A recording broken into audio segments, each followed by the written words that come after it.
Good afternoon बच्चों। आज हम बीए पार्ट वन का जो पेपर्स फर्स्ट है उसमें हमारा टॉपिक्स होगा भू अभिनीत यानी जियो साइंस।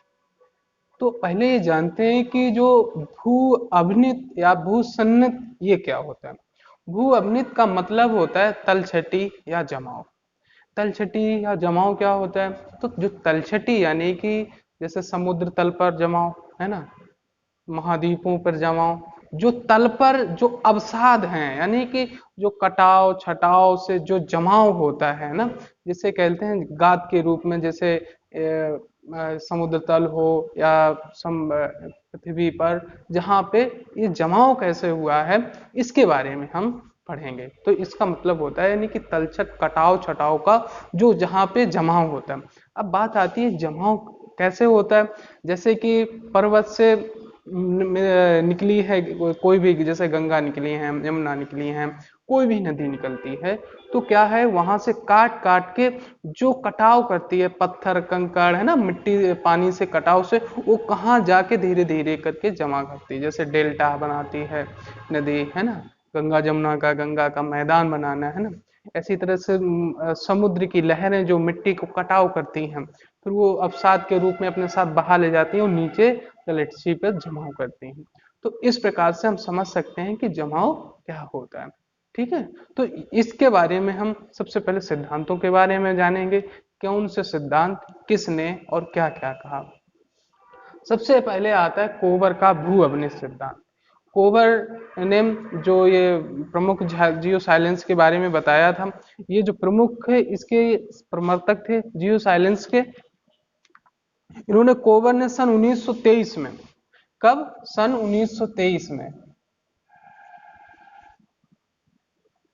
तलछटी का जमाव के बारे में बताया। इन्होंने बताया था जो टेथीस सागर है, यानी कि भारत हमारे देश का जो उत्पत्ति हुई थी यानी हिमालय पर्वत की। ठीक है, जो हमारे देश में हिमालय पर्वत है इसकी जो उत्पत्ति हुई थी, तो क्या पहले जहाँ पे आज हम लोग हैं गंगा यमुना जमुना, तो ये पहले क्या था, यहाँ पे टेथीस सागर था। यानी कि ये गोंडवाना जो प्रायद्वीपीय भारत है ना, और दूसरी तरफ था अंगारा लैंड।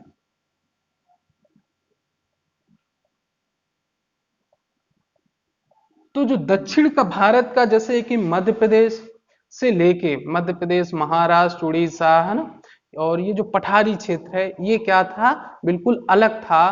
कहाँ से? जहाँ पे गंगा यमुना, हाँ, जमुना नदियां बहती हैं, जो मैदानी क्षेत्र है, यहाँ पे क्या था पहले? टेथीस सागर। यहाँ पे ये क्या था? टेथीस सागर। जब क्या हुआ कि प्लेट टेक्टोनिक की वजह से ये दोनों आपस में पास पास आए, गोंडवाना अंगारा लैंड, तो गोंडवाना इससे टकराई,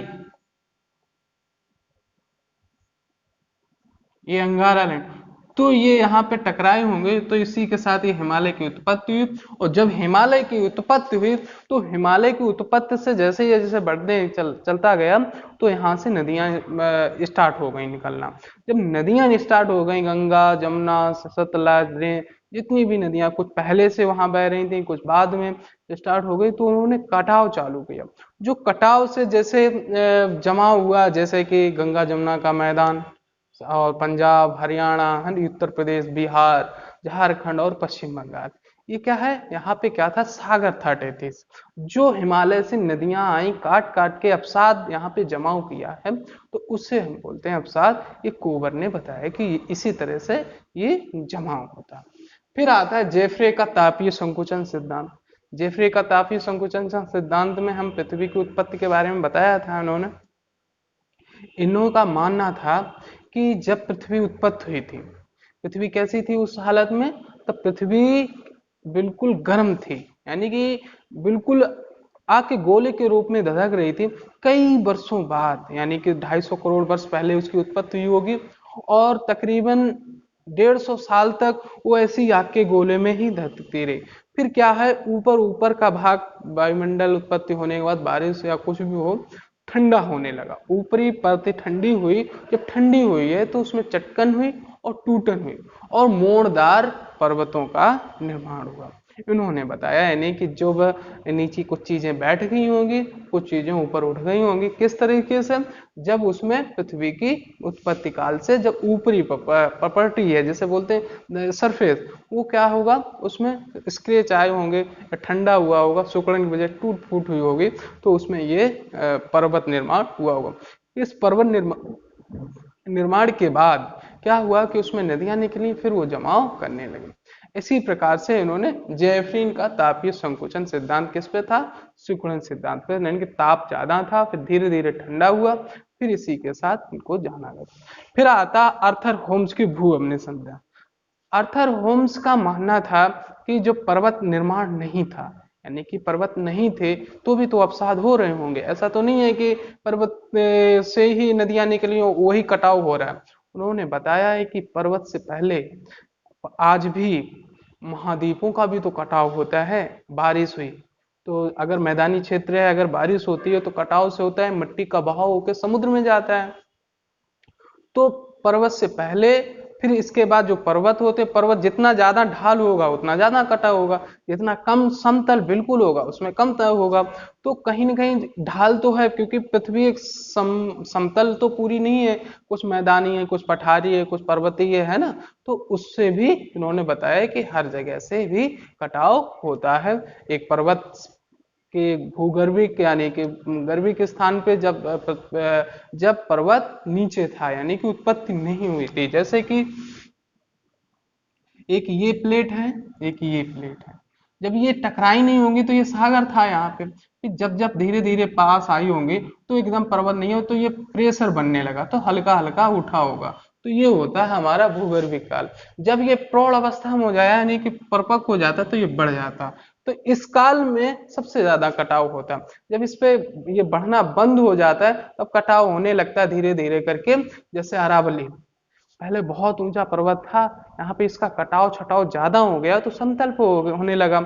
और हिमालय पर्वत अभी नवीन है, यानी कि सबसे बात का है, ये सबसे ऊंचाई पे है, तो इसका कटाव अभी भी चल रहा है। तो इस प्रकार से अर्थर होम्स ने अभिनीत के बारे में बताया कि पर्वत की एज, उसकी स्थिति के बारे में बताया जा सकता है कि कटाव कैसे होता है। फिर आता है हाल और डाना के अनुसार। ये जो हाल डाना प्रमुख वैज्ञानिक थे या सिद्धांतिक थे, इन्होंने भू अवनीत को राकी भू अवनीत, यूराल भू अवनीत, टैथीस भू अवनीत और प्रशांत भू अवनीत के बारे में बताया। अब आता है राकी भू अवनीत क्या होता है। जैसे कि एक प्रशांत प्लेट जैसे ये है ना, ये प्रशांत जो सागर है, और ये क्या है, अमेरिकन प्लेट। जब ये अमेरिकन प्लेट, ये कैसी है, महाद्वीपीय है ना, उत्तरी अमेरिका। तो जो महासागरीय प्लेट होती है वो कैसी होती है, भारी होती है। तो भारी प्लेट कैसी होगी, नीचे जाएगी। जब ये नीचे जाएगी तो ये क्षेत्र जो पानी डेंसिटी नीचे है, तो यही ऊपर उठ के ये पर्वत का निर्माण करती है। तो इसी तरीके से ये जगह सागर है, सागर पास से ही राकी निकला। जब राकी की उत्पत्ति हो गई, बड़ा हो गया, इससे कई एक नदियां निकलती हैं और धीरे धीरे करके कहाँ पे, प्रशांत की तरफ वो बहाव ले जाती हैं, कटाव भी करती हैं। यही चीज है यूराल भू अवनीत। यूराल पर्वत हमारा जहाँ पे मतलब रसिया में है, तो वो जब आपस में मिले होंगे उससे कटाव होता है, उससे कई एक नदियां निकलती हैं ना। फिर इसके बाद टेथिस, जो हमने बताया था, टेथिस सागर, जहाँ पे हिमालय की उत्पत्ति हुई, अंगारा लैंड और गोंडवाना लैंड, यानी गोंडवाना और अंगारा जब टकराए होंगे तो ये टेथिस और भू अवनीत की उत्पत्ति होती है। फिर आता है परिप्रशांत भू अवनीत, यानी कि परिप्रशांत में प्रशांत महासागर जो है वो चारों तरफ से किससे घिरा है, महाद्वीपों से।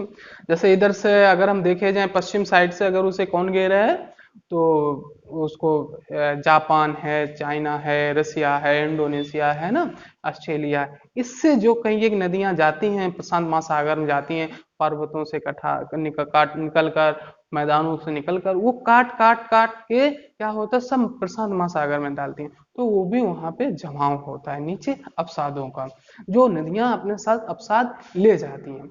उसी प्रकार राकी एंडीज किधर कटती हैं, पूर्वी साइड से उसे वहां पे कटाव करती हैं, जो प्रशांत में जमाव करती हैं।